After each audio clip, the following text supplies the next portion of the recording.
President, recently there was flooding in Texas. The tragedy there is unspeakable.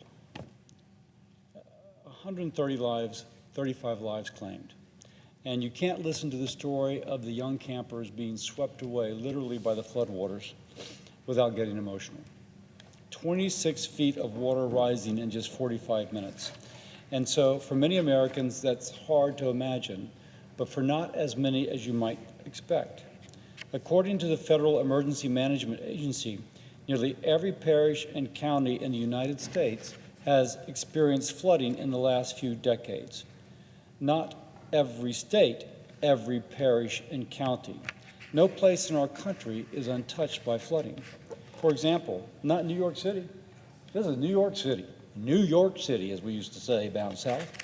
It saw its second wettest hour in history this month as rain caused what the New York Post headline described as terrifying freak flash flooding. Not New Mexico, this is on the bottom of this thing.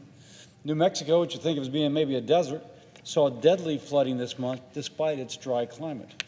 And we in Louisiana, as well as anybody, know that there is a tragedy which can result not just with the flooding, but can result after the flooding. A tragedy in which people cannot afford to live in their homes no matter what they do to prevent future flooding because of unaffordable flood insurance rates.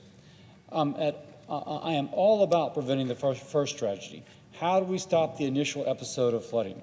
I have supported the Building Resilient Infrastructure in Communities, our BRIC grants, and the administration has assured me that they are going to release those funds. I also want to prevent the second tragedy of people losing the place where they have lived, perhaps for decades, no matter what they do to prevent their homes from flooding again, not because it's destroyed, but because they cannot afford flood insurance at a reasonable rate on a property that's once flooded, but now the risk has been mitigated. And that's why I continue to work towards a solution on the National Flood Insurance Program. Make flood insurance affordable again.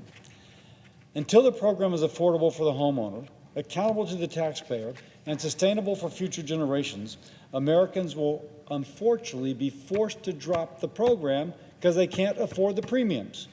Now, FEMA aid may be available to help people repair homes after a federally declared disaster, but it often covers just a fraction of the cost. And by the way, because of FEMA's Risk Rating 2.0, people whose homes have never flooded, or people who have taken measures so their home will not flood again, are nonetheless forced to pay outrageous premiums. You might think, how can a working American be expected to afford flood insurance when the price spikes so much? Oh, maybe you think, well, it's expensive, but some can still afford the program. Well, we have another problem threatening the flood insurance program. It expires September the 30th. If we do nothing, every American enrolled in the National Flood Insurance Program, which is millions of Americans, will be without protection by the time the next flood season starts. Now, national emergencies won't stop. The destruction will not end.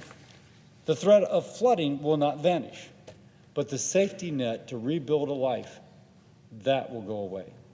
Now, I'm working on a long-term National Flood Insurance Program reauthorization and reform bill to stabilize the program, protecting taxpayers and protecting communities. When all Americans are affected, a federal response is necessary. And I want to work with President Trump and my colleagues to make flood insurance affordable again.